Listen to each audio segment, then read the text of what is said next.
कशात सारे प्रसन्न देवीसारखे आहात का नाही?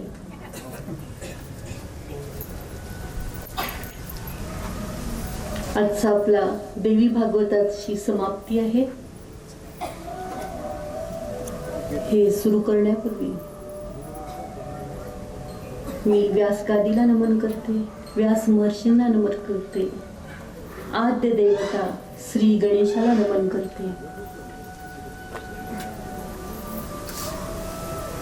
गणेशाला भजूया या छोट्याशा भजनाद्वारे सारे मिळून आणि आनंद घेऊया आज भजनांचा, गरब्याचा, नृत्याचा आणि संगीताचा. आजची श्रीमद भागवतासाठी जी साथ दिली आहे श्री गणेशाने या 7 दिवशी, त्याबद्दल त्या गजवंदनाला माझं नमन.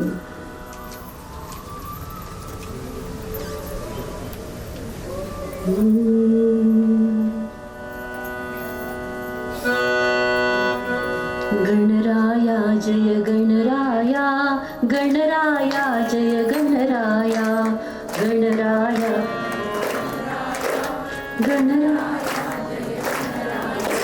गणराया जय गणराया, गणराया जय गणराया.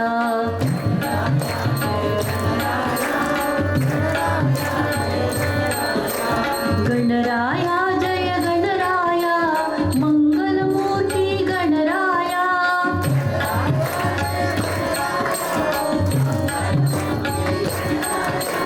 गणराया जय गणराया, सिद्धिविनायक गणराया.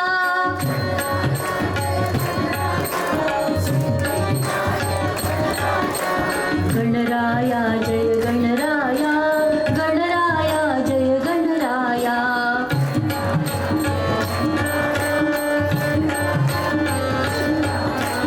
गणराया जय गणराया, गणराया जय गणराया.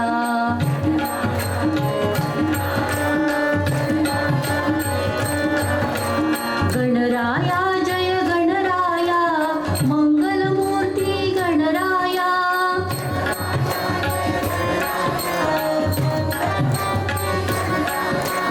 गणराया जय गणराया, मोरेश्वर हर गणराया.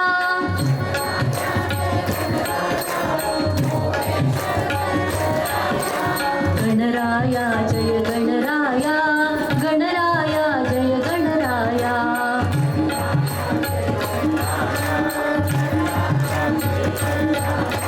गणराया जय गणराया, गणराया जय गणराया. गणराया जय गणराया, गणराया जय गणराया. गणराया जय गणराया, गणराया जय गणराया. क्षणभर डोळे बंद करून त्या गणरायाला आपल्या हृदयात स्थापूया, नमन करूया मनोमन.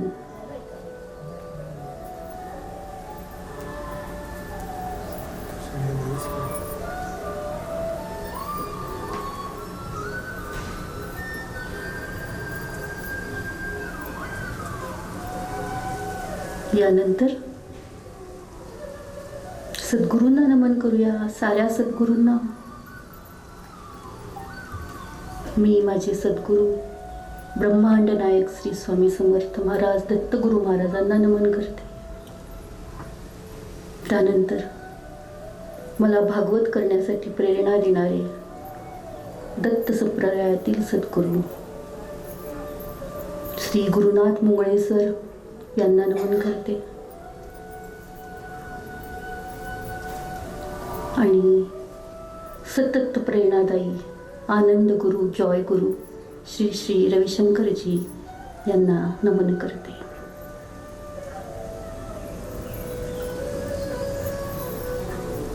स्वयंप्रभा देवींचे सद्गुरू काका महाराज यांनाही नमन करते. गुरुतत्व एकच आहे, त्या साऱ्या गुरुतत्वाला नमन करूया. या छोट्याशा भजनाद्वारे आपापल्या गुरुला.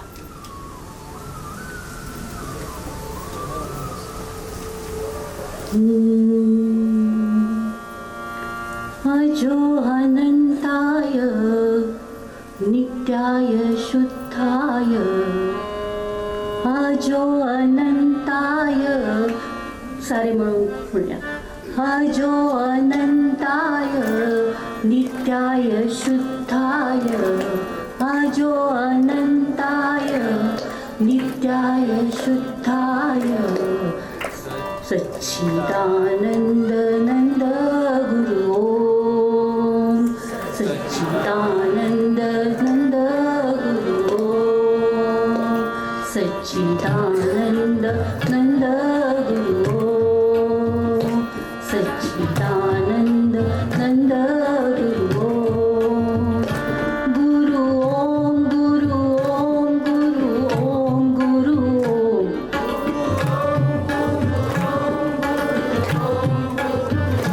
सच्चिदानंद नंद गुरु ओम,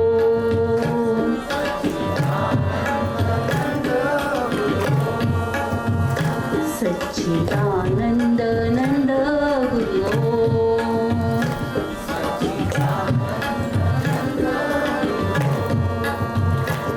नमो नारायणाय हरि हरि शशि शेखराय, नमो नारायणाय हरि हरि शशि शेखराय, नमो नारायणाय हरि हरि शशि शेखराय, परब्रह्म आनंद गुरु ओम, परब्रह्म आनंद गुरु ओम, सच्चिदानंद नंद गुरु ओम, सच्चिदानंद नंद गुरु ओम, सच्चिदानंद नंद गुरु ओम. क्षणभर गुरुला नमन करूया. आजच्या दिवशी ना डोळे बंदच ठेवूया आणि श्री भागवतात सांगितल्याप्रमाणे आपला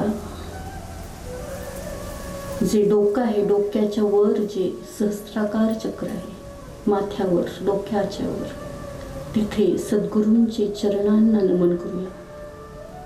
सद्गुरूचे चरण तिथे कल्पूया तिथे आहेत आणि सादर प्रणाम करूया.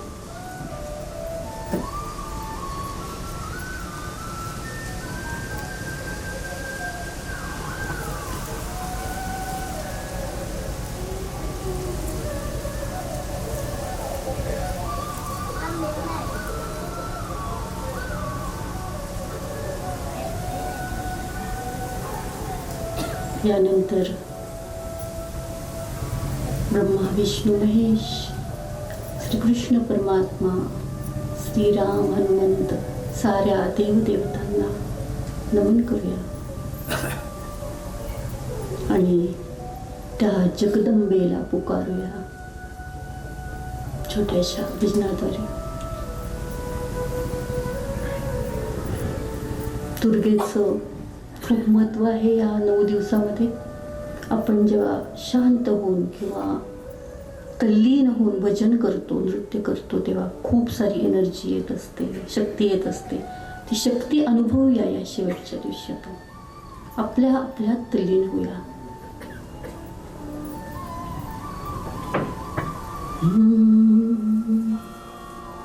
परमेश्वरी जय दुर्गा,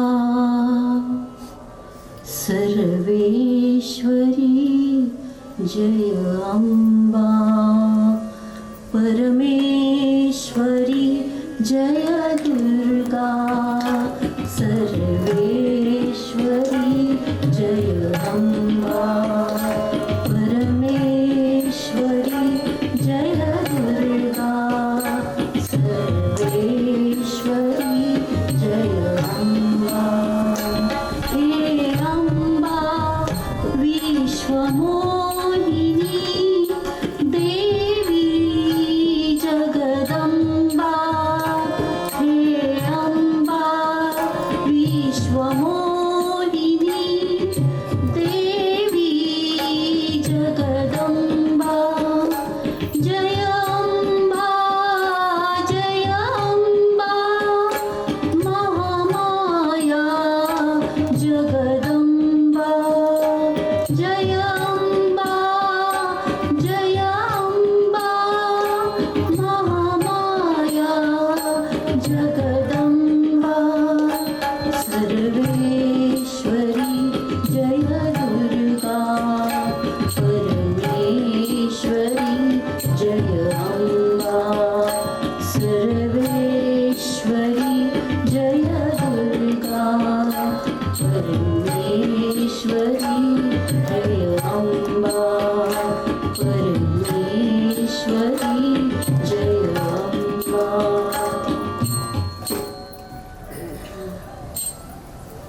डोळे बंद करूया. जे नवीन लोक आज आले आहेत, डोळे बंद करूया, ताठ बसूया, आपल्या आपल्यात राहूया. आपल्या हृदय कमळामध्ये, हृदयात एक दिव्य ज्योत पाहूया मनोमनी. आणि त्या दिव्य ज्योतीमध्ये आहे ती जगतजननी माता. कोणत्याही स्वरूपात त्या सुंदर मातेला पाहूया. दुर्गा माला पाहूया, अंबेला पाहूया.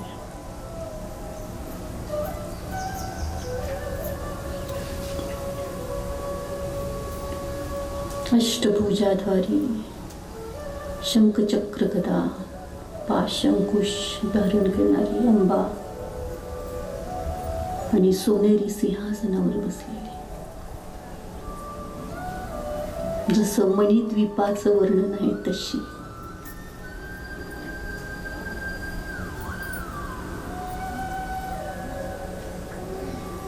तांबूस रंग कांती, प्रसन्न हास्य, स्मित,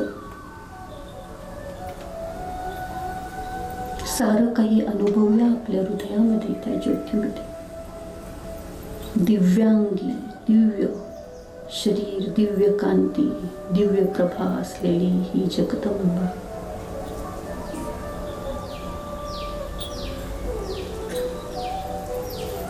सारं लक्ष श्वासाकडे घेऊन जाऊया आणि श्वासाला पाहत पाहत शांत शांत होत जाऊया, त्या ज्योतीकडे पाहत. ती जगदंबा माझ्या हृदयात आहे, जगतजननी. सारं समर्पण करून घेऊया तिच्या चरणी आणि शांत होऊ द्या.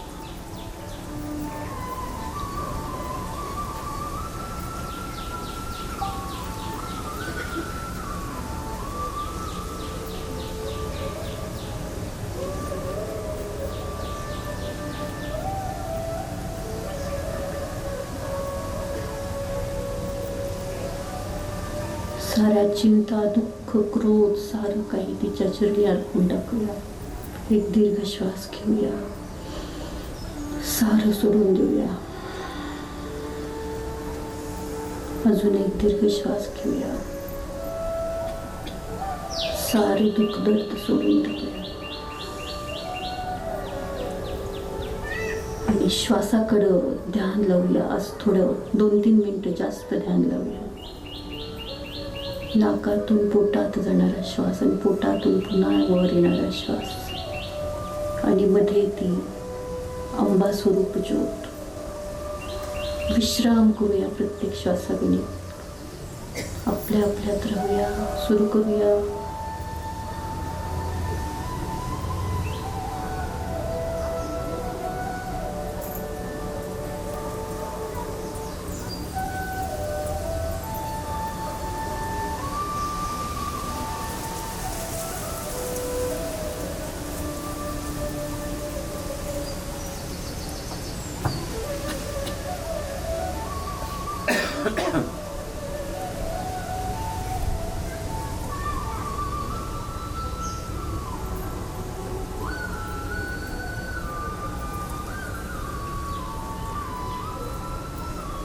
मध्ये काही विचार आले तर पुन्हा श्वासाकडे लक्ष.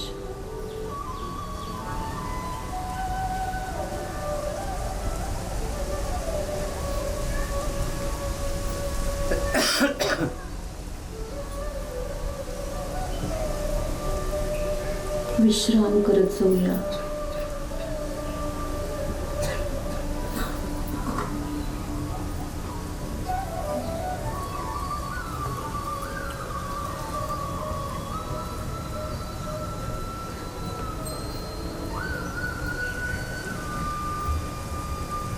जेव्हा आपण विश्राम करतो तेव्हा आपले सद्गुरू आणि अंबा आपल्याला साथ देत असते. हे लक्षात घेऊन प्रत्येक श्वासावेळी विश्राम.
त्या प्रसन्न अंबेच्या मूर्तीत विलीन होऊन जाऊया.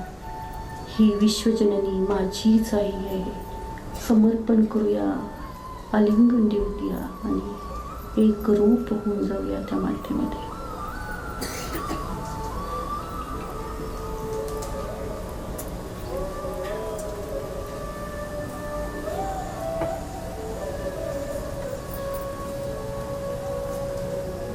आणि हळूहळू मातेसारख्या प्रसन्न हास्य करत प्रसन्न वदनाने तिला धन्यवाद देऊया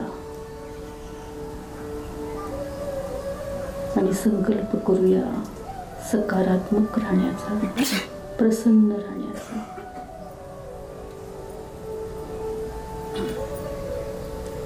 आणि हळूहळू वातावरणाप्रती जागृत होऊया, सजग होऊया.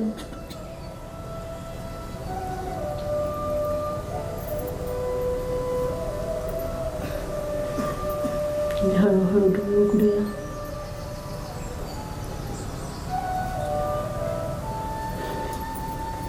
नमस्कार. आपल्यातील साऱ्या मातृतत्वाला नमस्कार.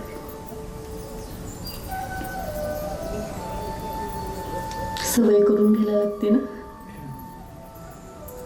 जशी जशी हे जर प्रोसेस केली आपण, जशी जशी भक्ती वाढते, जशी जशी आपण ध्यानात जातो, तशी तशी अंबेप्रती आपली भक्ती वाढत जाते. गुरुप्रती पण वाढते, अंबेप्रती पण वाढते. थोडंसं आत आपल्याला डोकावून बघायला लागतं आपल्या आत. त्याच वेळेला प्रकट होते ती विविध रूपधारिणी अंबा, जगदंबा. रोज करत जाऊया. अनुलोम विलोम पहिला प्राणायाम करून मग हे ध्यान करत जाऊया. बघा किती सुंदर अनुभव येतो ते. देवी भागवतात पुढे काल आपण अष्टांग योगाचं निरूपण पाहिलं ना. आणि देवीच देते ती देवी गीता. त्यातही हेच सांगितलंय की प्राणायामाद्वारे प्राण शुद्ध करून, मंत्राद्वारे चित्त शुद्धी करून, जपाद्वारे वाचा सिद्धी करून आणि ध्यानाद्वारे मनशुद्धी करून जो मला भजतो तो भक्त, त्याच्यासाठी काय होतं, अशक्य गोष्टी शक्य होतात.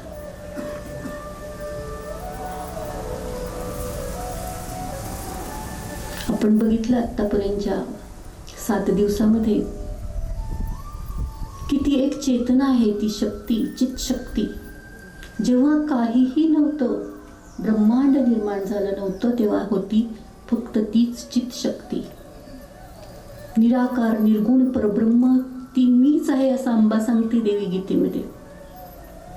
परब्रह्म कोण, तो पुरुष कोण, त्या पुरुषाची प्रकृती मीच आहे.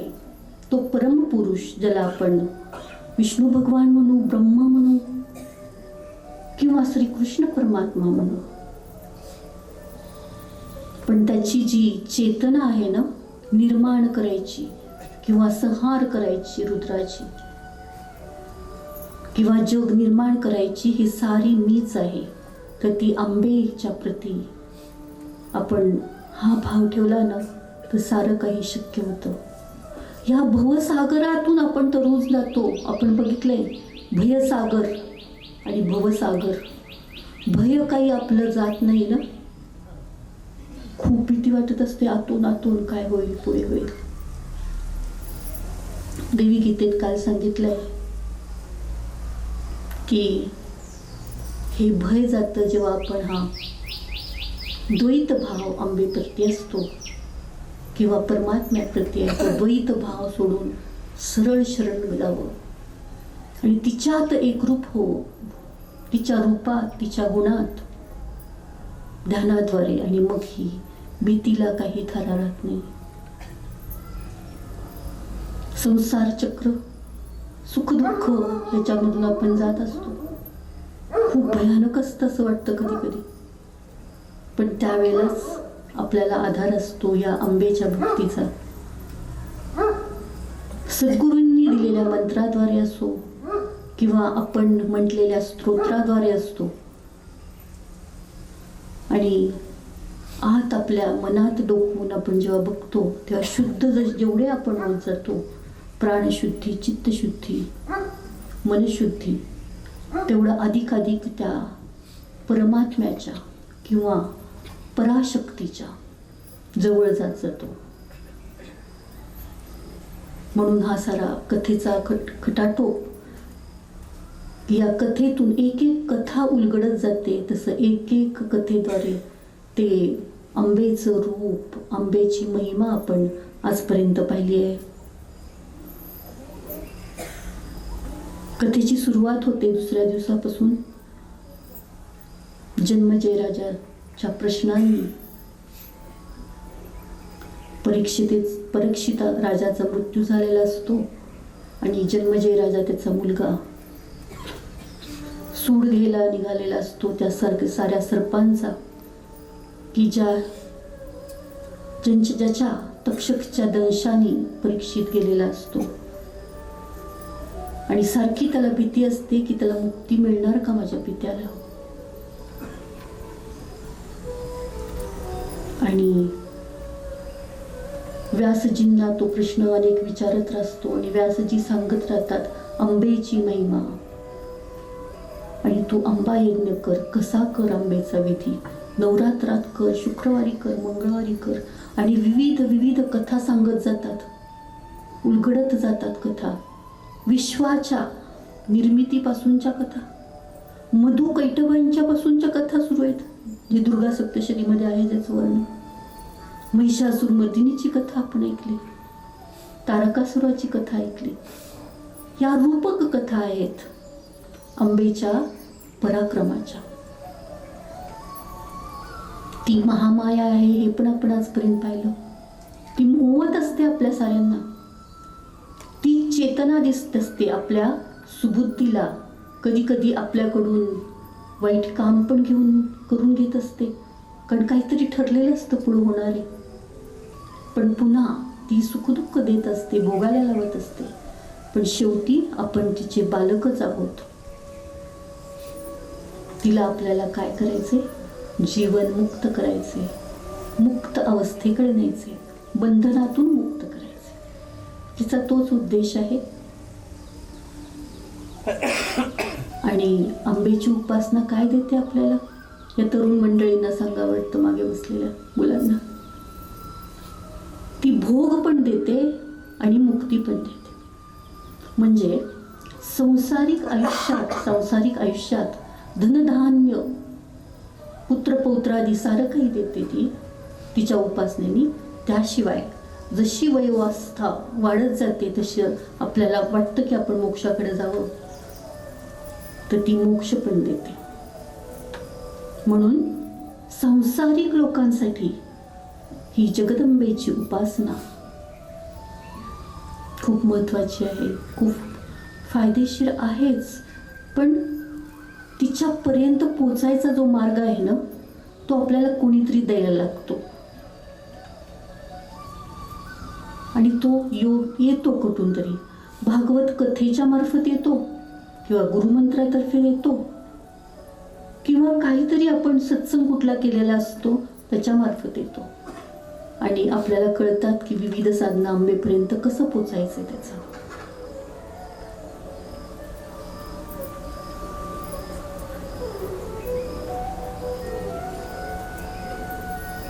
आंबेनी त्या दैत्याला मारण्यासाठी काय केलेलं, आपल्याच सुंदर रूपातून ती वेगळी कालिका देवी निर्माण केलेली, भयंकर कालिका. तर दुष्टांचा नाश करण्यासाठी विविध रूपे आपण घेऊ शकतो. म्हणजे विविध प्रकारे आपण आपल्या, असं नाही म्हणायचं चाली खेळू शकतो, पण विविध प्रकारे आपण त्या संसारच्या जे अडथळे येतात आपल्याला, तिथून तरून जाऊ शकतो आंबेच्या, जगदंबेच्या कृपेने. कारण खूप कौशल्य पण देते ती आपल्याला, विविध कौशल्य देते जेव्हा आपण तिची भक्ती करतो तेव्हा.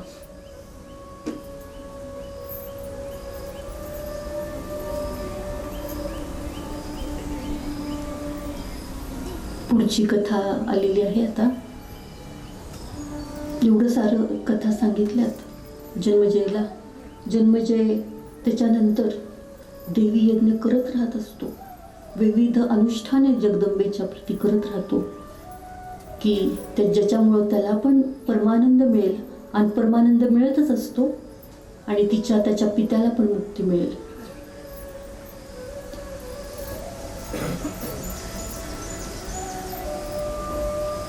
आता स्वतःहूनच त्याची ती उत्सुकता, त्याचं ते सारं भक्ती बघून स्वतःहूनच व्यास आणखी पुढे कथा सुरू ठेवतात. त्याच्यात एक कथा आली आहे जी नारदांनी सांगितली आहे. नारदांनी सांगितले व्यासांना. तर ते व्यास महर्षी सांगतात की एक राजा होता. ह्या कथा साऱ्या आहेत ना, काही काल्पनिक, काहीला ऐतिहासिक पुरावे आहेत काही राजांचे.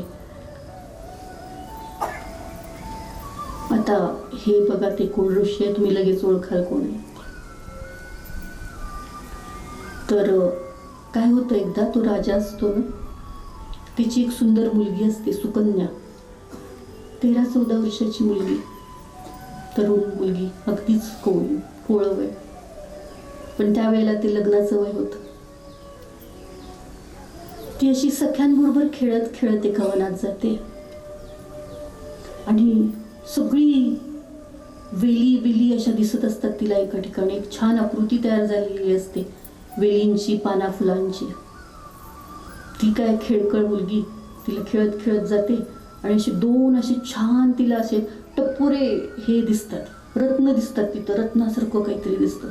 म्हणून ती काय करते, टोचा मारते त्याच्यावर काट्याने, त्या वेलींच्या मध्ये काट्याने टोचा मारते आणि त्याच्यातून रक्त यायला लागतो.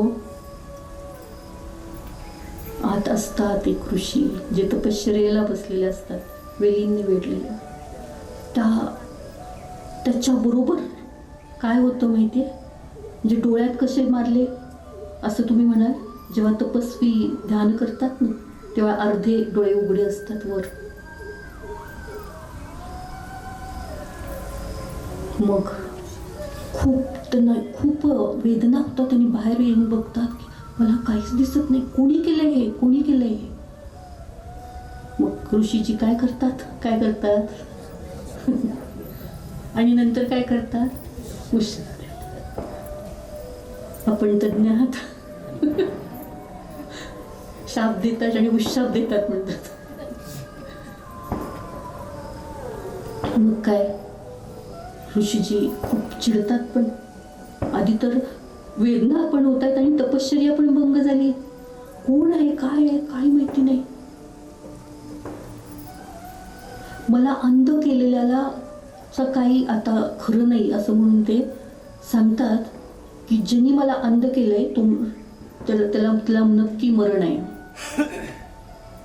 ती सुकन्या घाबरते, सखी घाबरतात, तिच्या पळत राजाकडे जाते. असं झालं, सांगते वृत्तांत. आता काय करायचं, राजा पण खूप घाबरतो. ऋषींचा शाप म्हणजे जातो आणि सांगतो, ऋषीजी माझ्या बालमुलीकडून, 13-14 वर्षाच्या मुलीकडून हे चुकून झालंय, प्लीज कृपया, प्लीज नाही म्हणत, कृपया उशाप द्या. तुम्हाला जे पाहिजे ते मी देतो, त्याच्या बदलीत तुम्ही हा शाप मागे घ्या. ठीक आहे, ऋषीजी म्हणतात, मी माझा शाप मागे घेतो आणि उशाप देतो की ही मुलगी आहे जिने हे काम केले ती माझ्याकडे राहील पत्नी म्हणून. वृद्ध ऋषी असतात आणि ते ऋषी कोण होते माहिती, च्यवन ऋषी. कुठले च्यवन ऋषी, कोणते, अरे डॉक्टर कोण आहेत आयुर्वेदिक, च्यवनप्राशवाले च्यवन ऋषी. म्हणून तर वेलीत घडले होते ना, वेलीमध्ये तपश्चर्या करत होते. मग च्यवन ऋषी ठीक आहे म्हणतो. राजाला दुःख होतं खरं, पण ही मुलगी पण म्हणते, ती मुलगी पण अगदी सत्यव्रती होती, एकदम सुसंस्कारी मुलगी असते. म्हणते पिताश्री काही काळजी करू नका, मी राहते इथे आणि तुम्ही परत जा, जशी आहे तशी मी राहते, ज्या वस्त्रानुसार आहे ती तशी राहते, मला काही नको तुमच्याकडून, काही आम्हाला नको, मी ह्या कुटीरमध्ये ऋषींबरोबर राहीन, त्यांची सेवा करत राहीन. आणि ही मुलगी तिथे वनात राहू लागते, च्यवन ऋषींबरोबर रोज ऋषींची सेवा करत असते. होती बिचारी मुलगी, वृद्ध ऋषींची. ऋषींना पण तिच्या बद्दल जिव्हाळा असतो, एवढी मुलगी आपल्या शापामुळे आपल्याकडे राहते. आणि ती मुलगी सुंदर असते, सुंदर होत जाते जसं जसं वय वाढत जातं. एक दिवशी काय करतात होतं, अश्विनी कुमार माहिती ना, अश्विनी कुमार, दोघ जण भाऊ भाऊ सुंदर दिसणारे, ते येतात त्या वनात आणि पाहतात त्या मुलीला, या सुंदर मुलीला, आणि बघतात. ते विचारतात, तू कोण आहे? ती म्हणते, मी ऋषींची पत्नी आहे, च्यवन ऋषींची. च्यवन ऋषींना पाहतात, अरे यांची पत्नी.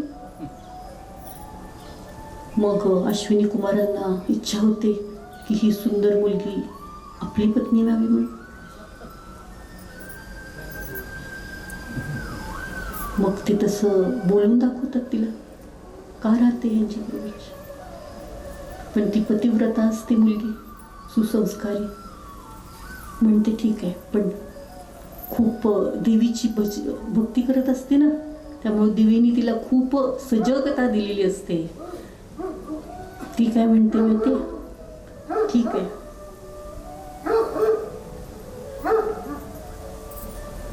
तुम्ही माझ्या पतींना तरुण रूप द्या, तुम्ही जसे आहे तसेच द्या रूप, सेम टू सेम.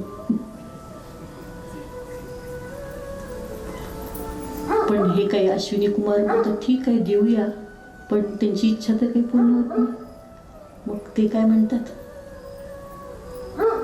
ठीक आहे आमच्यासारखं रूप देतो, पण आम्ही तिघं नंतर एका ठिकाणी उभं राहणार समोर, आणि तू ओळखायचंच तुझा पती कुठला आहे, जो तुला वाटतंय त्याच्या गळ्यात, ज्याच्या गळ्यात तू माळ घालणार तो तुझा पती. मग च्यवन ऋषींना पूर्ववत त्यांचं रूप नाही, अश्विनी कुमार सारखे दिसायला लागतात, सुंदर देखणे च्यवन ऋषी. आणि तिघं सारखे येतात ना समोर, काहीच फरक नाही, समोर उभे राहतात. पण बघा, देवीच्या तपानीनं आपल्यात खूप अशी काही अंतर्दृष्टी येते की आपल्याला ओळखता येतं, काय कुठं कसं, काय बरोबर काय चूक. आपले लोक पण ओळखता येतात, जवळ कोणाला इथे कोणाला तिथे कोणाला. आणि असं तपस्वी होती ती मुलगी. आणि तिघांच्या पैकी नुसत्या गंधावरून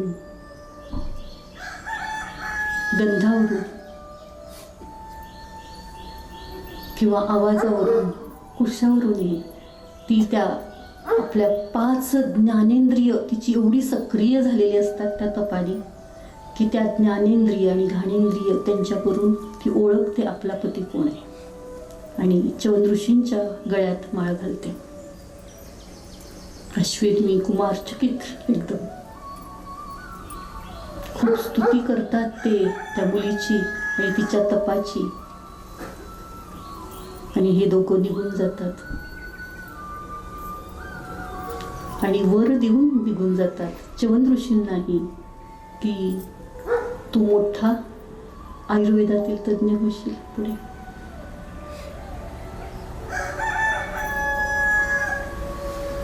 आता ही खरी गोष्ट आहे, च्यवन ऋषी होते आणि हे सारं होतं ते जगदंबेच्या कृपेने.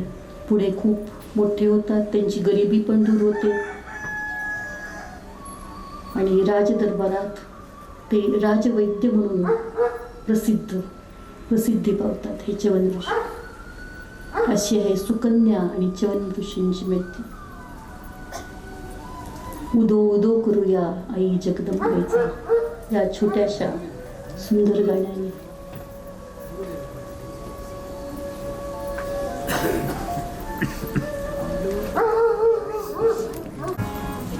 हॅलो.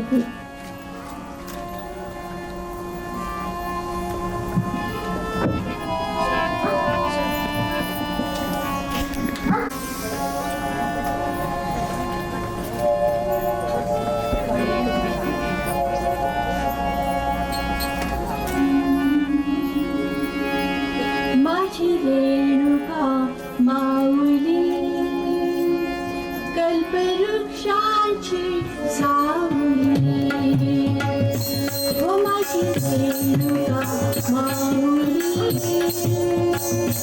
कल्पवृक्षाची सावली. जैसी वत्साला दी गाय तैसी अनाथांची माय. जैसी वत्साला दी गाय तैसी अनाथांची माय. माझी रेणुका माऊली कल्पवृक्षाची सावली. ओ माझी रेणुका माऊली कल्पवृक्षाची सावली.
सुंदर रेणुका मातेचं भजन आपण ऐकलं.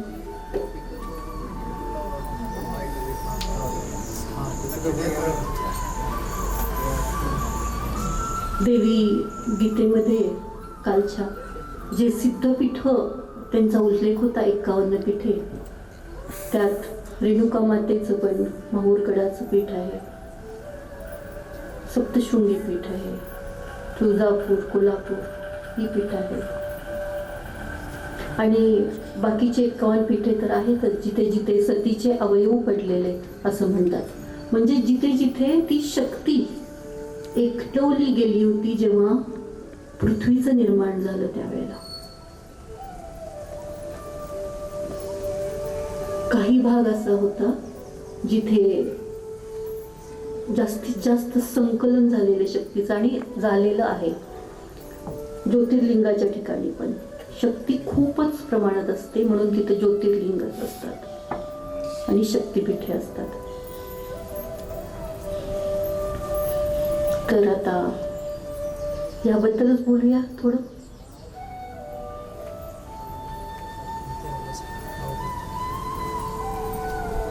पुढे आता हे नारद मुनी आहेत ना, नारद मुनी नारायणाला विचारतायत आता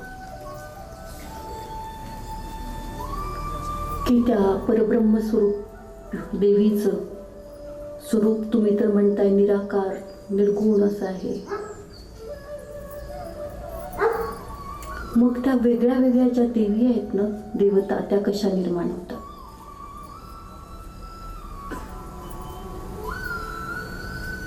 श्री नारायण सांगतात नारदांना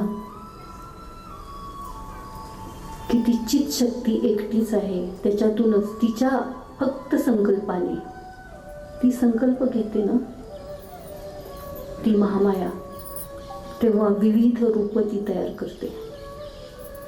ती त्रिगुणात्मक आहे, तिन्ही गुणांची रूप ती तयार करते आपल्या संकल्पाने.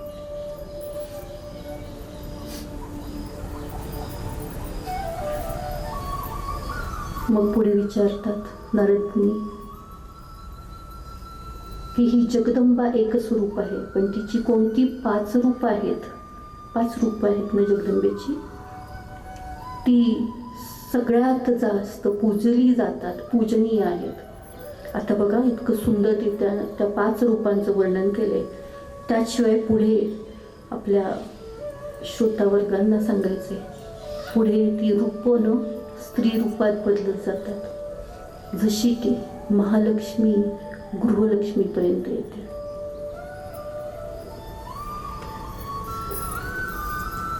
म्हणजे प्रत्येक स्त्रीच्या आत्म्यातल्या मातेला पण भजले गेलं आहे. एक संदेश देऊन जातं हे देवी भागवत. संदेश देतच आणि लिहिलेलं पण आहे की प्रत्येक माता भगिनीत माझा वास आहे. पुरुषात तर आहेच, पण भगिनीत आहे असं धरून प्रत्येकाने त्या रूपाला भजावं, आपल्या गृहस्वामिनीला भजावं. स्वर्गात ती स्वर्गदेवी आहे, जशी लक्ष्मी आहे ना, जी महालक्ष्मी आहे ती स्वर्गात स्वर्गाची लक्ष्मी म्हणून मानली जाते. भूलोकात ती राधाही होते आणि तीच देवी आहे ना ती सुरभीही होते. सुरभी देवी म्हणजे गोमाता. तर साऱ्यात तिचा वास आहे. पहिलं रूप सांगतात की दुर्गेचं आहे. आपण दुर्गा देवीची सारी रूपं म्हणतो म्हणून पहिलं रूप आहे गणेश माता दुर्गा. तिला छान भजलं जातं, तिच्या आराधनेने ती प्रसन्न होते असं सांगतात श्री विष्णू. त्याच्यानंतरची जी रूप आहे, त्याच्यानंतरचं जे रूप आहे ते सुंदर अशा महालक्ष्मीचं रूप. श्री विष्णूंच्याच पासून ह्या दोघींची निर्माण झालं असं सांगतात. एक झाली सुंदर तांबूस वर्णीय महालक्ष्मी, सुख आणि वर देणारी धनधान्य विवर्धिनी महालक्ष्मी. आणि दुसरी निर्माण झाली श्री राधा, गोविंदाची चा प्राण जो म्हणतात ती राधा, श्री राधा, अशी 2 रूपं भजली जातात.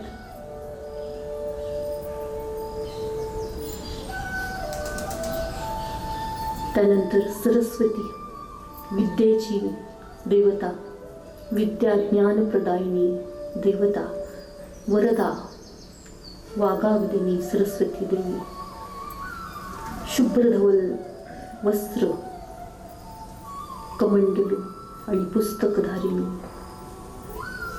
तेजस्वी सरस्वती माता.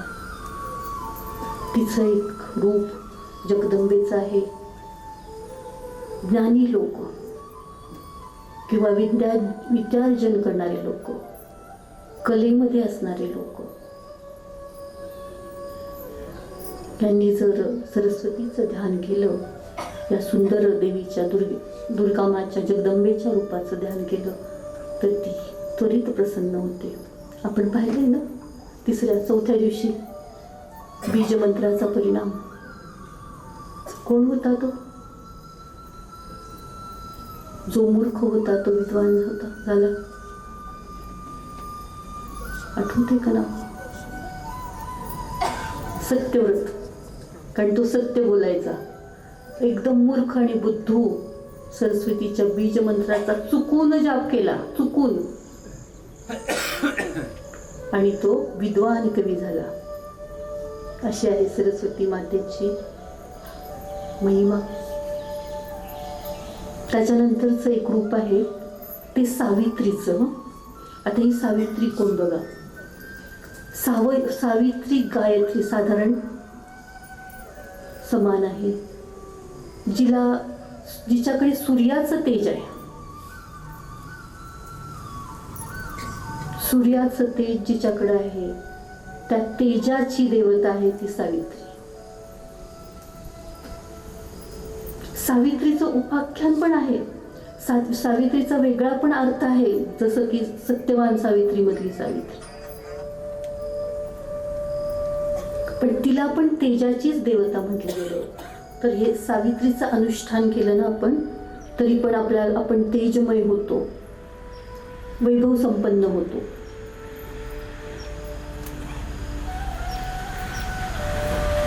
ही जी महालक्ष्मी आहे ना,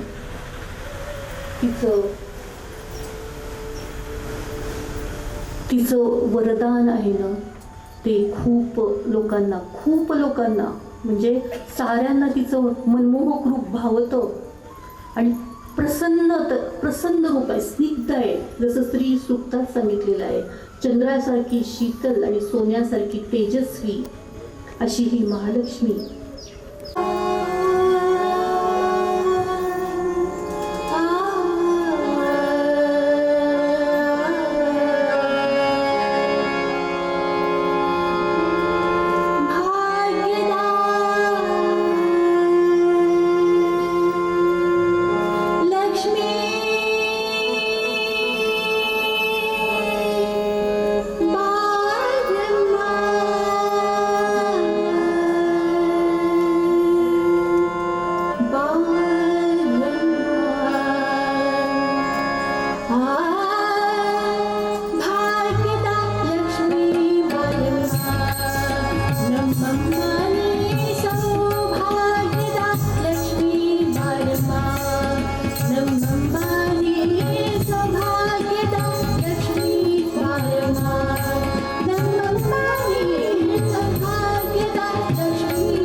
सुंदर महालक्ष्मीचं कन्नड भजन आपण ऐकलं. आपल्याला अर्थ कळत नसला काही शब्दांचा तरी भीमसेन जोशींनी गायलेलं हे भजन खूप सुंदररित्या सादर केलं गेलं. छान. तर महालक्ष्मीचं उपाख्यान आपण बघतोय. पुरुष आणि प्रकृती त्या परमपुरुषाला, त्या परमतत्वाशी एकरूप होते आणि ती ते परमतत्व होऊन जाते. ती प्रकृती देवी जगदंबा, तिची विविध रूपं आपण बघतोय, जी साऱ्यांच्यात वास करते, पण आपण सगुण रूपाने बसतोय तिला. महालक्ष्मी हे रूप आहे ना, ते वृद्धी करणारं रूप आहे. वृद्धी करते ना, धनधान्य वृद्धी, संपत्ती वृद्धी, सौभाग्य वृद्धी. तर नारद नारायणांना विचारतात की नारायणा, हे महालक्ष्मीच्या रूपाबद्दल थोडं काही सांगा. कुणी कधी पूजा केली तिची आणि कशी ती प्रकट झाली, ती कशी प्रकट झाली. नारायण सांगतात, क्षीरसागरामध्ये जेव्हा काही नव्हतं, क्षीरसागरच होता ना, त्या एकार्णवात इंद्रराजाने कलश स्थापन केला आणि महालक्ष्मीच्या ते ध्यान, ते सुंदर रूप त्यांनी पाहिलं, संकल्प केला त्या रूपाचा. तांबूस वर्णीय सुंदर महालक्ष्मीच्या रूपाचा. आणि त्यांनी अनुष्ठान सुरू केलं त्या क्षीरसागरामध्ये कलश स्थापन करून. त्या अनुष्ठान आणि तपश्चर्येचा परिणाम म्हणून देवी माता कृपामयी लगेच प्रकट होते ना. स्तुती कृपामयी महालक्ष्मी प्रकट झाली समोर. सारे देवदेवता पण होते तिथे. इंद्राने केलं होतं ते अनुष्ठान, पण सारे देवदेवतांना दर्शन दिलं त्या सुंदर महालक्ष्मी.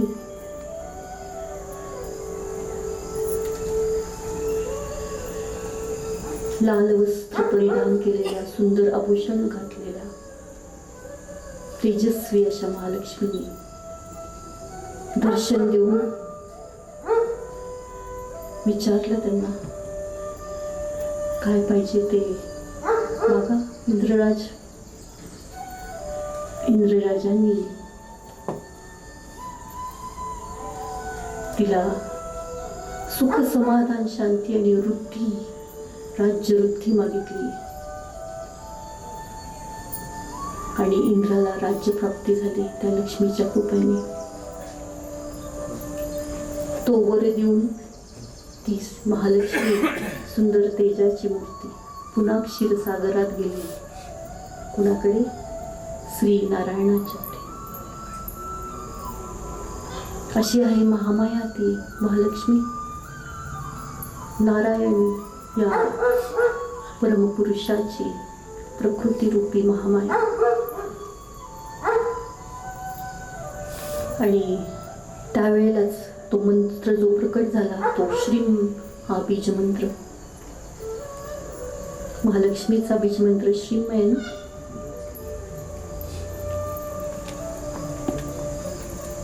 आणि ओम श्री महालक्ष्मी नमः हा मंत्रही महालक्ष्मीने दिला.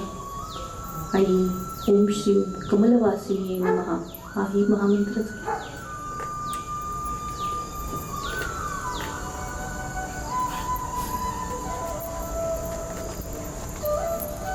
पुढच्या देवीच्या आख्यानाला सुरुवात करूया ना. शेवटचं आख्यान आहे ना ते राधेचं करूया आपण.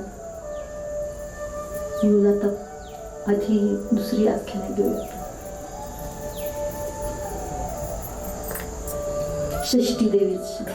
आता महिमा सांगता येतो नारायण वेगळ्या वेगळ्या देवींचा महिमा. षष्ठी देवी ऐकली का कोण? ऐकली? बघा कोण ऐकलं.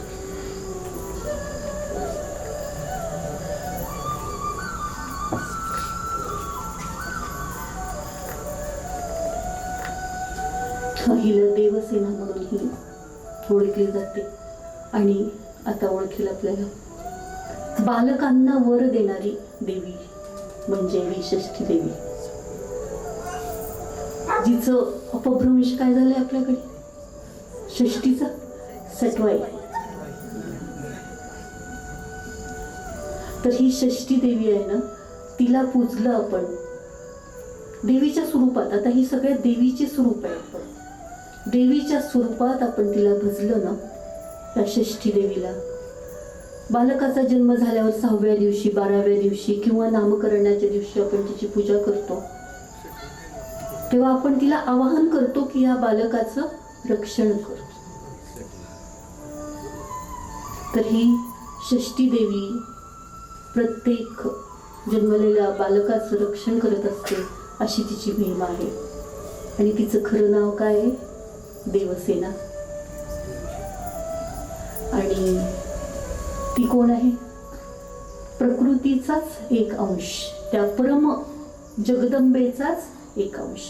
तर ह्या ज्या साऱ्या देवी आहेत ना, त्या अंश आहेत त्या जगदंबेचा.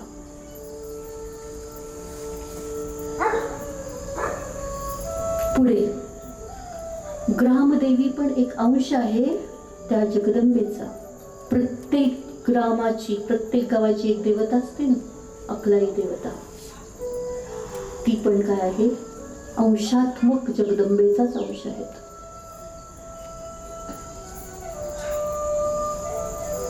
पुढे सांगतात तुलसी. तुळस ही जी वनस्पती आहे, कल्पवृक्षाप्रमाणे आपण त्याला मानतो. आपल्या भारतामध्ये प्रत्येक घरात तुळस असावी. बघा मी हे सांगते थोडस वेगळं असावी, पण आमच्या मुंबईमध्ये ऊनच लागत नाही हो. मग आता माझ्यासाठी प्रार्थना करा, तिकडून ऊन यावं पूर्वेकडून आणि मोठी तुळस स्थापन केली जावी. तर तुळशीचं पण खूप महात्म्य आहे आणि तिला पण देवीचं स्वरूप मानलं गेलेलं आहे देवी भागवतामध्ये.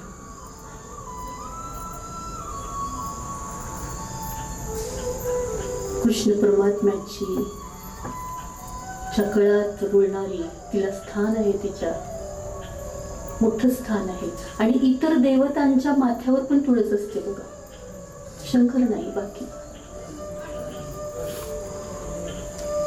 तर अशी आहे तुळशीची महिमा. असं म्हणतात की तुळसीमधून जो प्राणवायू असतो ना, तो दिवस रात्र सतत चालू असतो तुळशीमधून. म्हणून आयुर्वेदात पण तिचं खूप आहे ना महत्व. तर तिला पण, तिच्यात पण देवीचा अंश आहे. तर हे आहे तुलसी देवीचं आख्यान. आणि तिला कोणी प्रिय केली? श्रीकृष्ण भगवानांनी. आता पुढे श्रीकृष्ण भगवानांना अजून एक प्रिय होती, ती सुरभी देवी. कोण होती ही सुरभी देवी? सुरभी म्हणजे काय? अरे वा, कोण?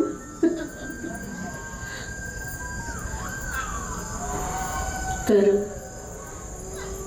कृष्ण गेले होते असेच फिरत फिरत वृंदावनात फिरत होते. त्यांना दिसली ही सुरभी तिच्या एका पाडसासमोर सोबत. त्यावेळेला नव्हत्या गाई, एकच होती दिसली ती सुरभी देवी. कृष्णाला वाटलं अरे किती छान गाय आहे, मला दूध पाहिजे हिचं. कृष्णाने ते धारोष्ण दूध पिलं सुरभीचं आणि अतिप्रसन्न झाले श्रीकृष्ण. आणि साऱ्या गोपिकांना पण बोलवलं त्यांनी. आणि जिथं पिता पिता दूध सांडलं तिथं काय झालं माहिती का तयार? क्षीरसागर.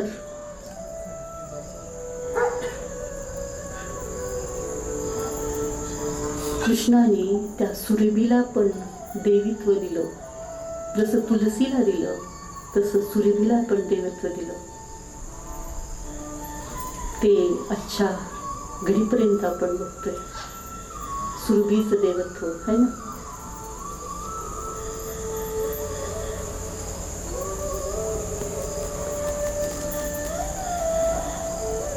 त्यानंतरची देवी आहे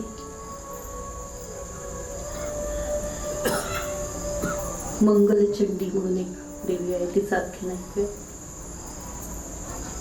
चंडी देवी. नावातच बघा ती पराक्रमी देवी आहे, चंडिका मातेसारखी. आणि हिला पूजलं जातं मंगळवारच्या दिवशी, कारण मंगल करणारी आहे साऱ्यांचं. ती मंगल करणारी आहे, पण तिला मंगळवारी पण पूजलं जातं. आणि बऱ्याच लोकांनी हे अनुष्ठान मंगलदेवीचं करून तिला भजून मंगळवारच्या दिवशी तिला प्रसन्न करून घेतलंय, असंच नारायण सांगतात. हे झालं मंगलचंडीच्या बद्दल. पुढचं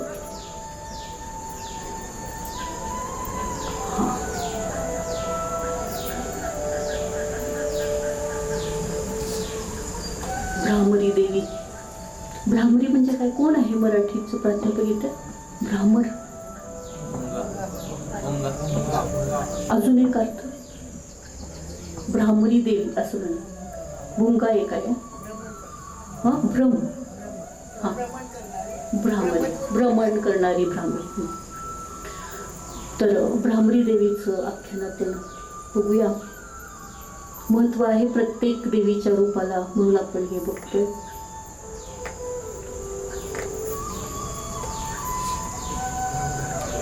एकदा काय झालं, खूप वर्षापूर्वी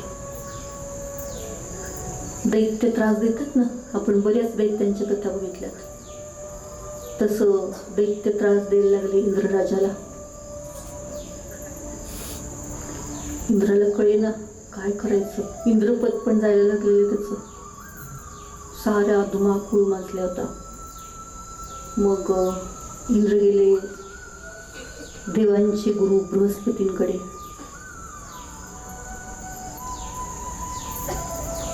आणि बृहस्पतींना सांगितलं आपली अडचण, की हे सारे दैत्य आहेत ना, खूप त्रास द्यायला लागलेत, काय करायचं आता आपण. त्यांना माहिती असतं कुठल्या देवीचं कधी आराधना करायची.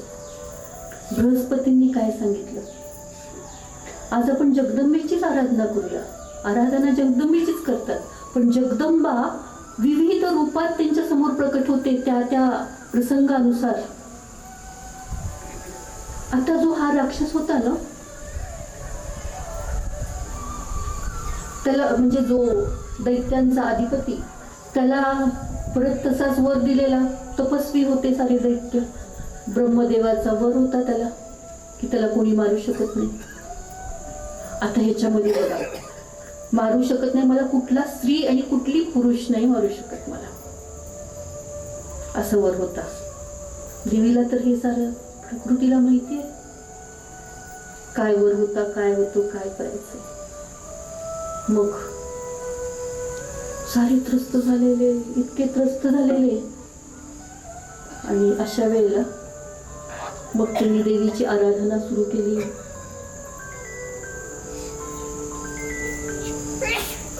नऊ 10 दिवस अनुष्ठान सुरू केलं, जागरण सुरू केली. आणि त्या देवी तत्वाला, जगदंबेला पुकारलं. ऐकूया या गोंधळाद्वारे.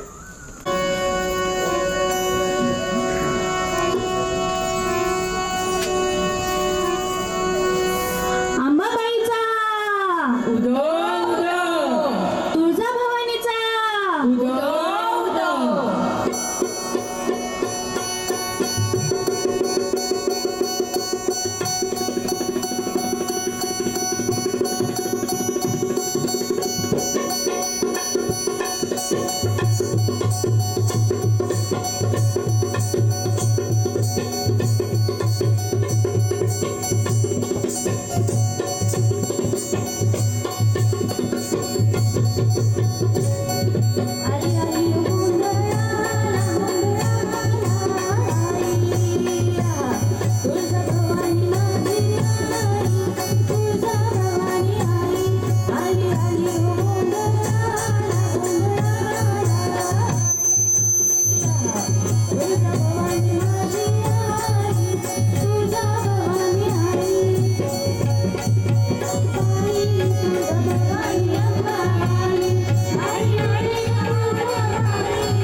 आर्त साकडं घातलं देवतांनी.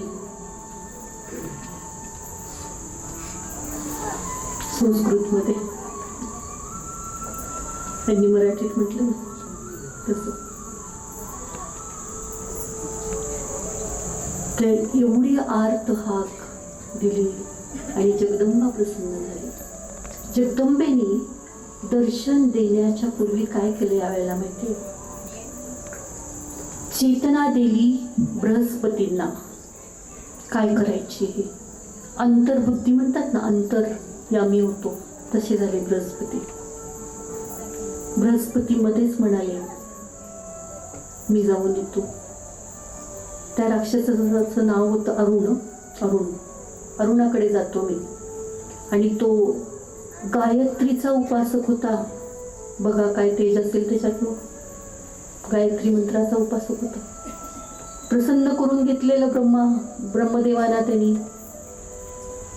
कोणी त्याला कुठली स्त्री पुरुष पशु पक्षी मारू शकणार नाही तसं.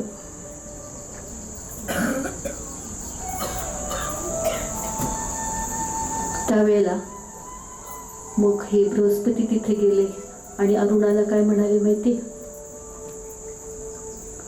अरुण म्हणतो कसा, तुम्ही इथे का आलात? विरोधी पक्षाचे होते ना, तुम्ही का इथे आलात? तर बृहस्पती म्हणतात नाही रे, आपण एकाच पक्षाचे. का? कसं काय असं कसं? तर आपण दोघेही गायत्रीचे उपासक आहोत. गायत्री मंत्राचे उपासक आहोत आपण. म्हणजे आपण दोघे एकच. दैत्य तर मदोन्मत्त झालेला ना, त्याला खूप कमीपणा वाटला असं म्हटल्यावर. असं कसं म्हणू शकतोय? एकाच पक्षाचे नाही, एकाच माझ्या तोडीचा हा. आणि तो राग क्रोधित झाला आणि त्यांनी काय केलं माहितीये का? त्या क्रोधाने, क्रोध आला की माणूस काही करतो. त्यांनी गायत्रीला सोडून दिलं. गायत्री मंत्र सोडून नको मला. गायत्रीची सारी शक्ती आपल्या शरीरातली, मनातली, प्राणातली ती सोडून दिली त्यांनी. कारण विरोधी पक्षाकडे ती गायत्री आहे आणि माझ्याकडे आहे, मला नकोच. सोडून दिली आणि तो एकाएकी शक्तीहीन होऊन गेला.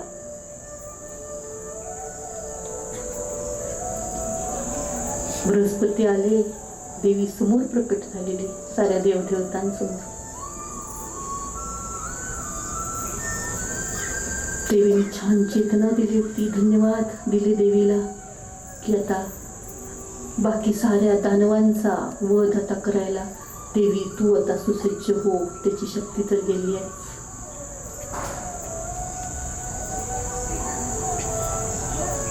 मग देवीने आपल्या मायाजालाने सारे भ्रमर निर्माण केले आणि ते भुंगे भ्रमर साऱ्या दैत्यांवर तुटून पडले. स्त्री आणि पुरुष कोणी मारू शकत नव्हते म्हणून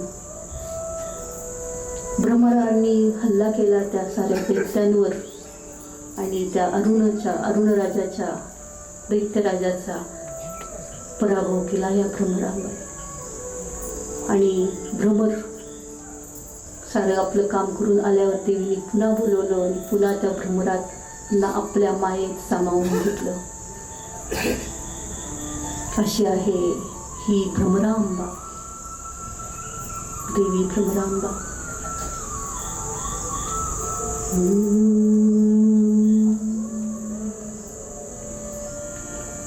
देवी देवी भ्रमरांबा, देवी कृपामय जगदंबा. देवी देवी जगदंबा, देवी कृपामय भ्रमरांबा. भगवती भैरवी भ्रमरांबा, भगवती भैरवी भ्रमरांबा. मानस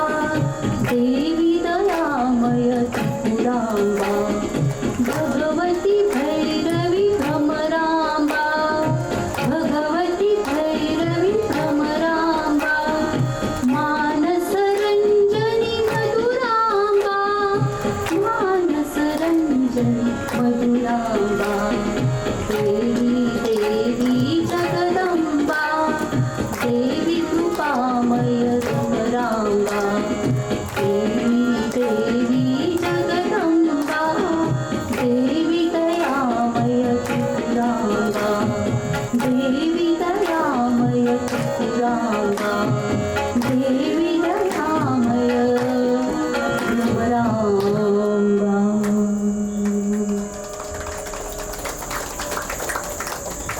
एक क्षण हृदयात पुन्हा त्या देवीला पाहूया.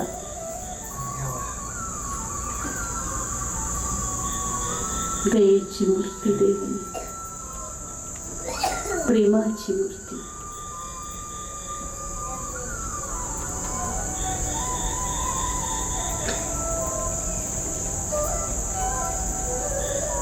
हे कृष्ण प्रिया राधे प्रकट हो. राधेची महिमा ऐकूयात.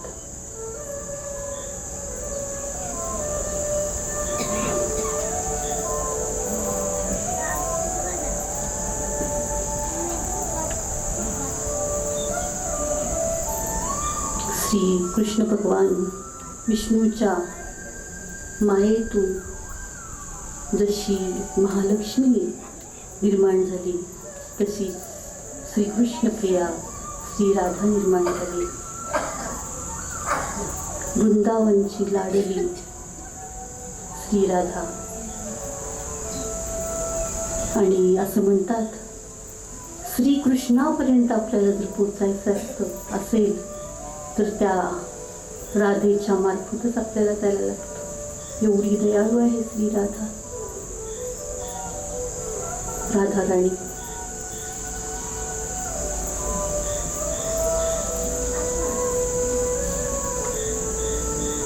या राधेनं एका पर्वतावर जाऊन तप करायला सुरुवात केली होती लहान असताना. त्या तपाने प्रसन्न होऊन विष्णूचाच अंश असलेले श्री परमात्मा श्रीकृष्ण तिथे जातात.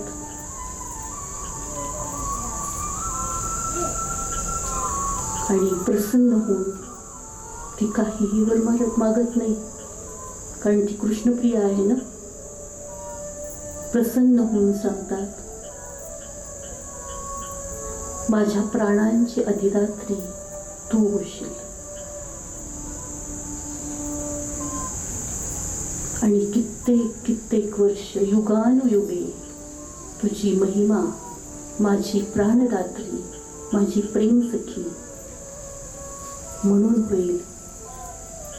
आणि कृष्णाबरोबर राधाही भजली जाईल.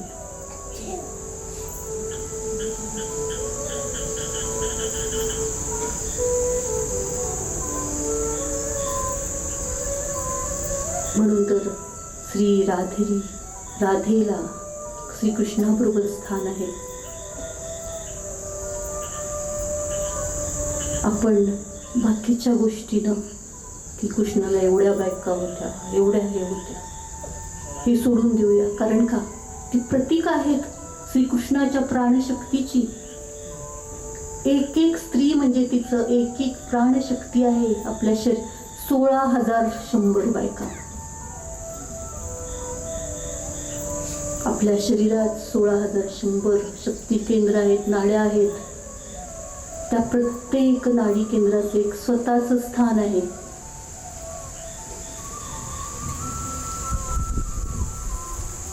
आणि कृष्ण परमात्मा आपल्या हृदयात राहतोय आणि ह्या साऱ्या प्राणशक्ती आपल्याला ऊर्जा पुरवत आहेत.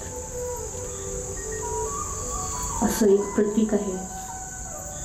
आणि हृदय कमलावरचा कृष्णाच्या स्थान आहे श्री राधेला. आणि हा राधा जप आहे ना देवीच्या मध्ये तिची गणना केली गेली आहे. हा राधा जप आहे ना, जसा रामनामाने नाभी केंद्र जागृत करतं मणिपूर चक्र, तसं राधेनी पण भय दूर होतं. आणि श्री कृष्ण आणि राधेच्या प्रेमाने आपल्या हृदयामध्ये पण प्रेम जागृत होतं. म्हणून आराधना केली. जसं आपण देवाला ज्या रूपात पाहूनच त्या देवतेला त्या रूपाचं गुणधर्म आपल्यात यायला लागतात. आपण जर श्री महालक्ष्मीचं सुंदर रूप बघितलं तर ती शक्ती आपल्यात येत जाते, जसं ललिता सहस्रनामात म्हटलेलं आहे.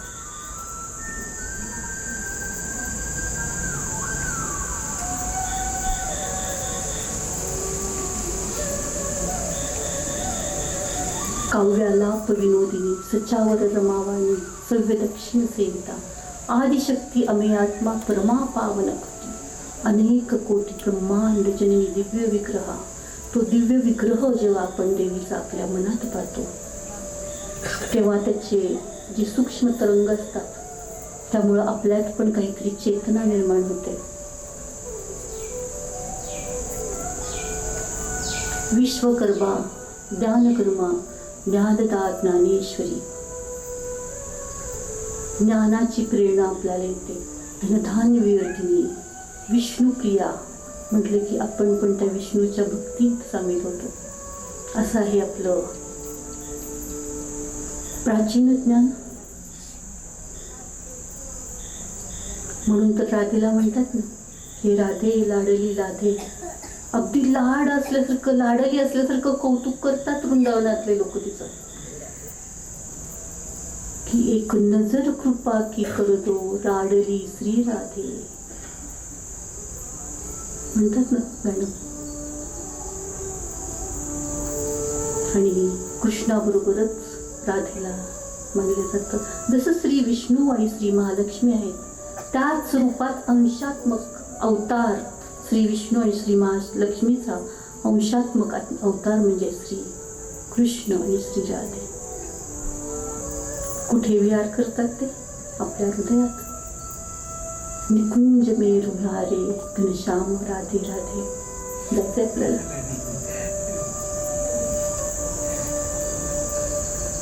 आपण एक छोटंसं भजन म्हणूया आणि आज तल्लीन होऊन म्हणूया.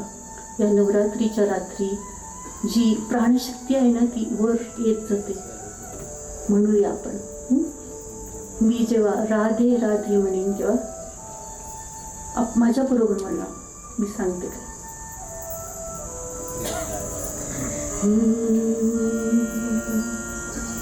निकुंज में विहारे घनश्याम राधे राधे, कुंज में विहारे घनश्याम राधे राधे, निकुंज में विहारे घनश्याम राधे राधे,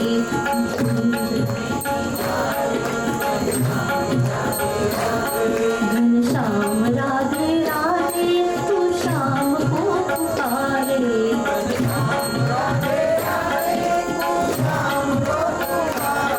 निकुंज में विहारे घनश्याम राधे राधे,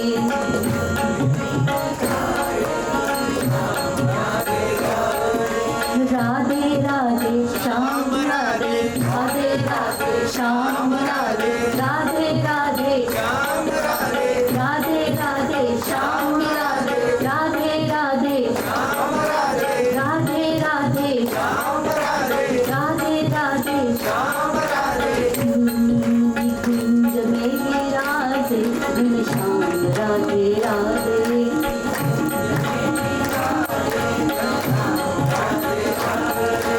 राधे राधे श्याम मिलादे, राधे राधे राधे राधे राधे राधे राधे राधे श्याम मिलादे, राधे राधे श्याम मिलादे, श्याम मिलादे, श्याम मिलादे, राधे राधे श्याम, राधे राधे राधे राधे राधे राधे निकुंज में विराजे घनश्याम राधे राधे,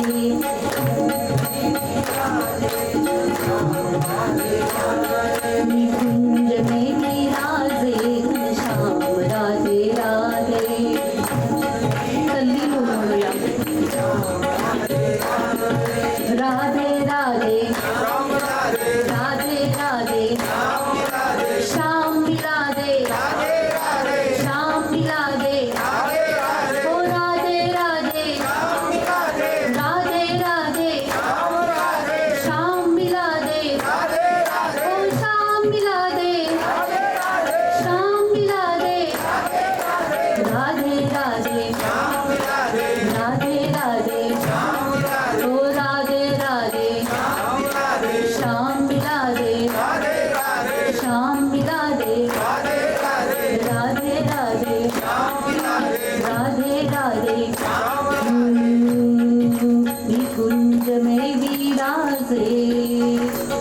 श्याम राधे राधे. एक सेकंद, 1 मिनिट डोळे बंद करून त्या राधेचं, राधाकृष्णाचं स्मरण करूया.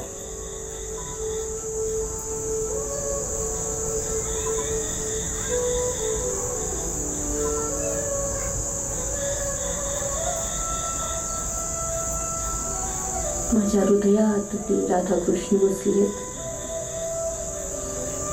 आणि ही राधा आहे ना, ती प्रेममयी जगदंबाच आहे.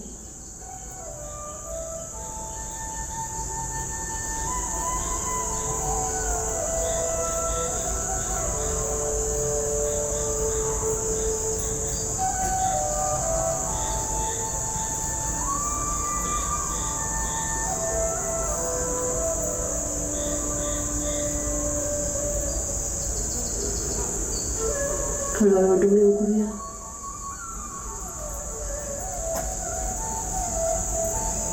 राधाकृष्णाच्या भक्तीत असं तल्लीन झालं ना, छान वाटतं ना. जगदंबा चेतनात येत असते आपल्याला. आता पुढे एक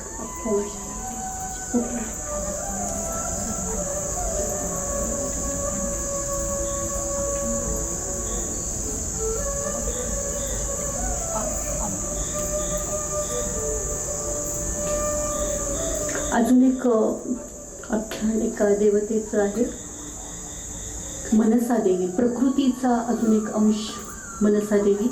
कुठे आहे मनसा देवी?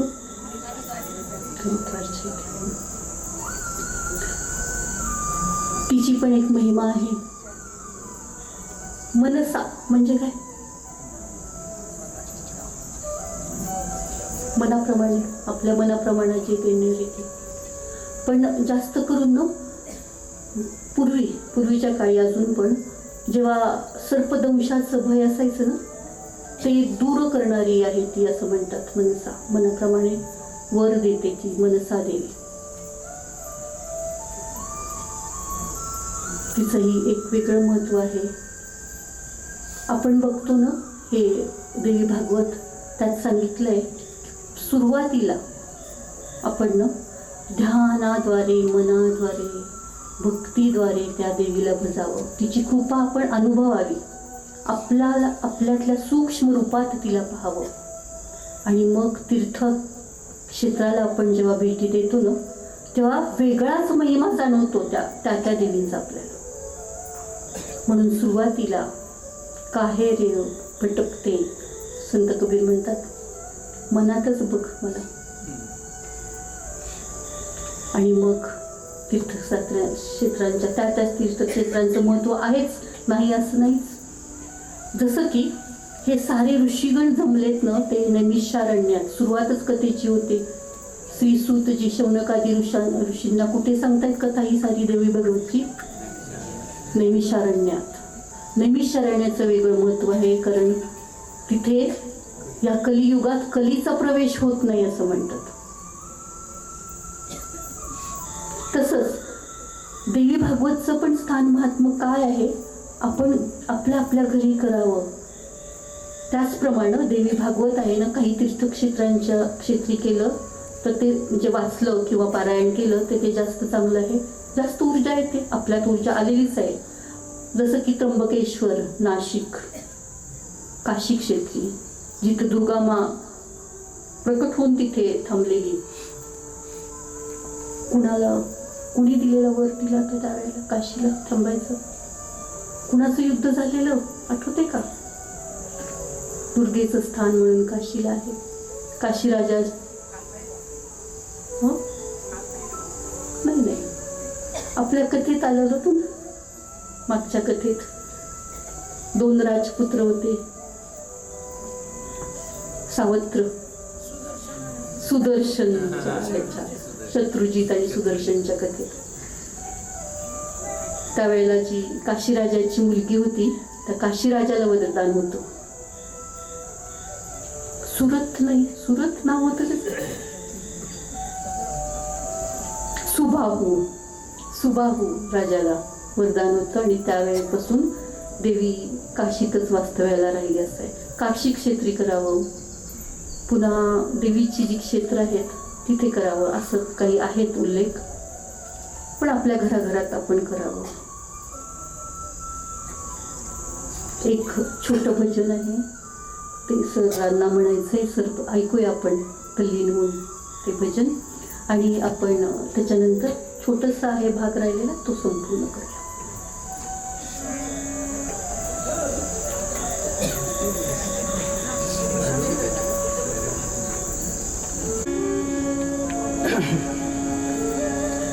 जगत जननी भवतारिणी मोहिनी तु नवदुर्गा. जगत जननी भवतारिणी मोहिनी तु नवदुर्गा.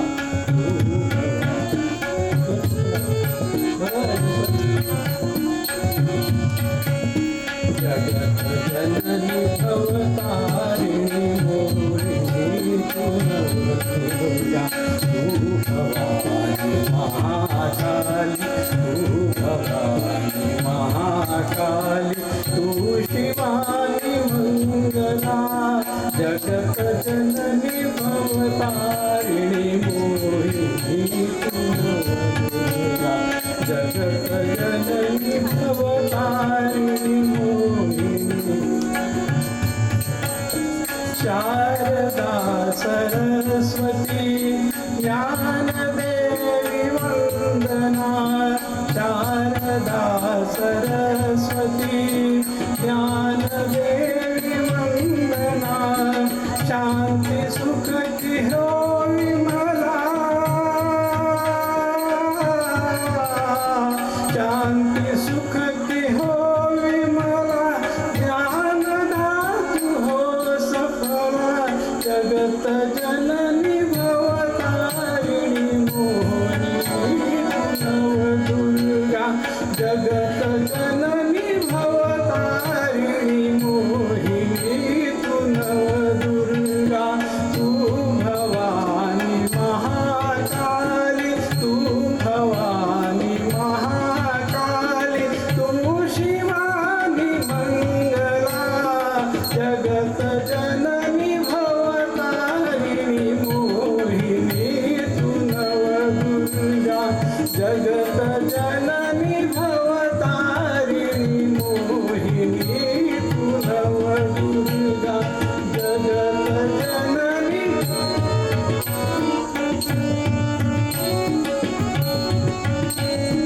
लक्ष्मी धन की संपदा पूरी करत का.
दारी शेजारी पाजारी उत्सव असला की तल्लीन होऊन भजनात मग्न व्हावं.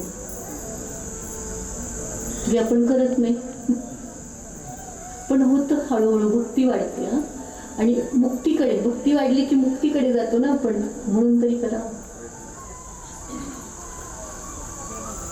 तर आता शेवटच्या चरणात आलेलो आहोत आपण देवी भागवतच्या. हे सारं सांगत जातात, ह्या साऱ्या कथा. आता शेवटचं विचारतो जन्मजय राजा की सदाचार विधीचं आता मला वर्णन करा. सदाचार म्हणजे हे सारं आपण जीवन जगताना कुठला आचार विचार कसा करावा ह्याचं वर्णन करा. व्यासजी मग सदाचार विधीचं वर्णन करतात. तर ते काय आहे, तर सुचिरभूत सकाळी झाल्यावर आणि संध्याकाळी सांध्य बंधन करावं. पण सर्वात महत्त्वाचा आहे या विधीमध्ये तो आपला आचार. पहिला धर्म आहे प्रत्येक मनुष्याचा, स्त्री पुरुषांचा आचार. आपले आचार शास्त्रसंमत ठेवावेत, शुद्ध ठेवावे, शुद्ध अंतःकरणाने साऱ्यांशी वागावं, बोलावं, आचार विचार राहावं चांगलं, हे सांगतात ऋषीजी.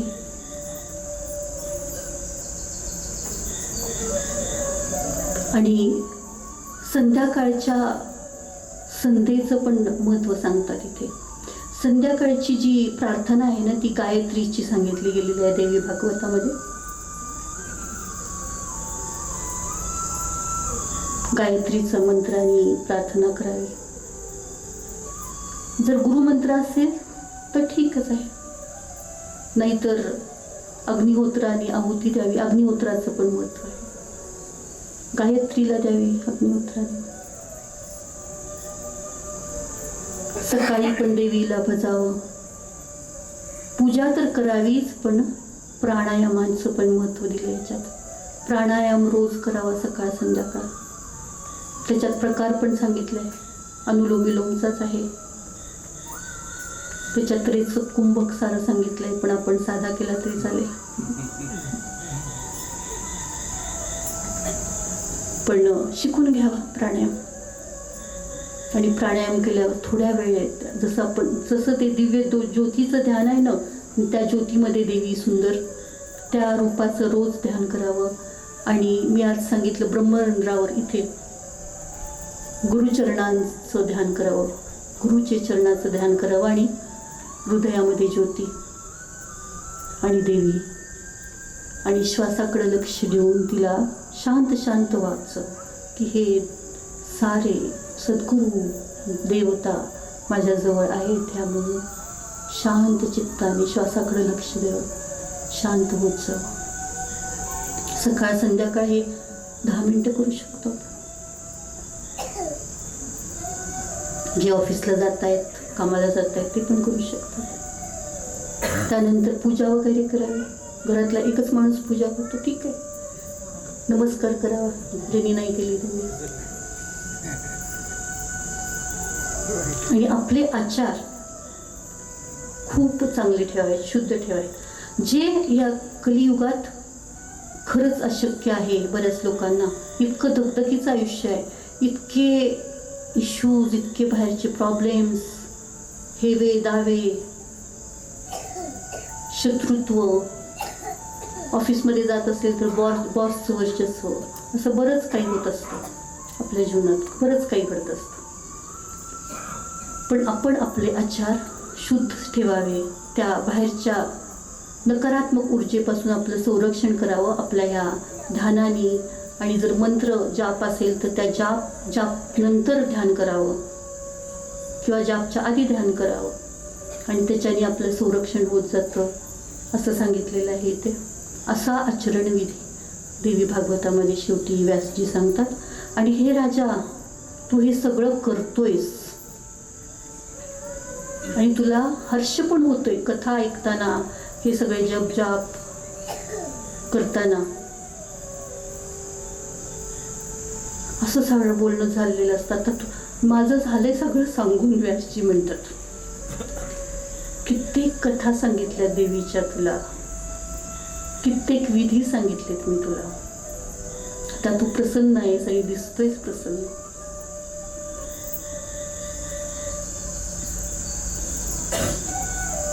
त्याच्या मनात पण नसतं की आता परीक्षितला मुक्ती मिळाली का नाही हे विचारत पण नाही, कारण डाऊट पण राहत नाही, शंका राहत नाही. त्याच वेळेला काय होतं, नारायण नारायण नारद मुनी प्रकटतात तिथे. आणि नारद मुनी म्हणतात, अरे तुम्ही दोघे इथे बसलाय, मी आत्ताच दर्शन घेऊन आले नारायणाकडे आणि ती जगदंबा पण होती तिथे. मी नारायणाबरोबर मणिद्वीपात जाऊन आलो आत्ताच. मणिद्वीप काय, भगवतीचं स्थान, ते सुंदर रम्य स्थान. आणि मी काय बघितलं, त्या मणिद्वीप स्थित देवी होती, जगदंबा बसली होती, वार्तालाप करत बसलेली सगळ्यांशी, सगळ्या देवदेवतांशी हसत होती, वर देत होती मागेल ते. आणि तिथे काय बघितलं तर मी तुझा पिता बघितला परीक्षित. आणि परीक्षित वंदन करत होता जगदंबेला आणि एकदम आनंदात होता. सारे देवदेवता पण होते त्याच्या भोवती, गंधर्व होते, यक्ष होते, सारे देवदेवता होते. आणि हा परीक्षित प्रसन्न दिसत होता, देवतेला वंदन करत होता, आपलं आपलं काम करत होता. तो त्याच जगात होता, तो मणिद्वीपात. त्याला स्थान मिळालेलं आहे मणिद्वीपामध्ये जगदंबेच्या चरणाशी, हे मी पाहिले. मग किती आनंद झाला असेल ह्या जन्मजय राजाला की माझ्या पित्याला मुक्ती मिळाली त्या जगदंबेच्या चरणी. या 9 दिवसाच्या श्रवणाने, या 9 दिवसाच्या तपश्चर्येने मला वाटत होतं माझ्या पित्याचं काय झालं असेल. पण खरंच हे जगदंब तुझा उदो उदो असं आहे हे सुंदर देवी भागवत. आणि हाच आनंद जो आहे ना, तो साजरा करूया आजच्या समाप्तीचा देवी भागवतच्या आरतीपूर्वी. आरती होणार आहे, मग समाप्त होतं. आरतीच्या आधी आपण आनंद साजरा करणार, मग आरती होणार आहे आणि मग प्रसाद आहे, साऱ्यांना प्रसाद ग्रहण करून जावं.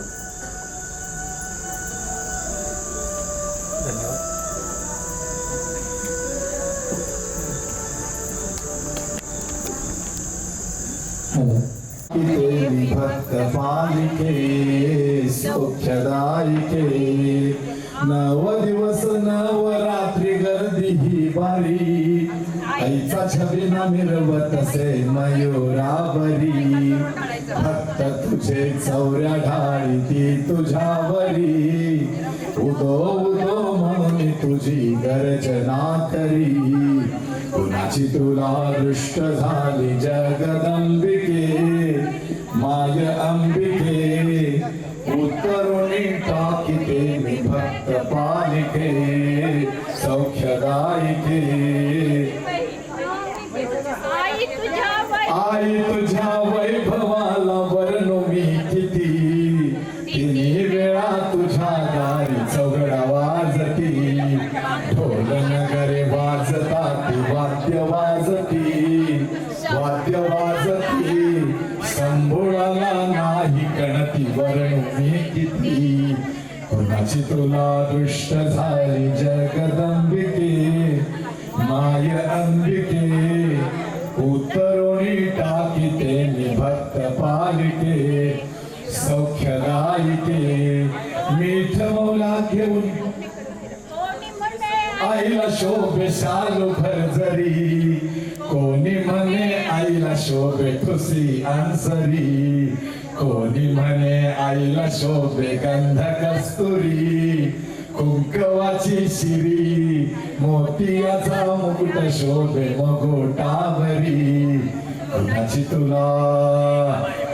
तुला दृष्ट झाली जगदंबिके, माय अंबिके, उतरुणी टाकिते मी भक्त पालिके सौख्यदायिके मीठ मोर्या घेऊन तुझे दृष्ट काढिते पंचप्राण तुझ्या वर्ण टाकिते अनाथनाथा अकलाबाईला शरण मी येते चित्त जडो तुझे पायी हेच मागते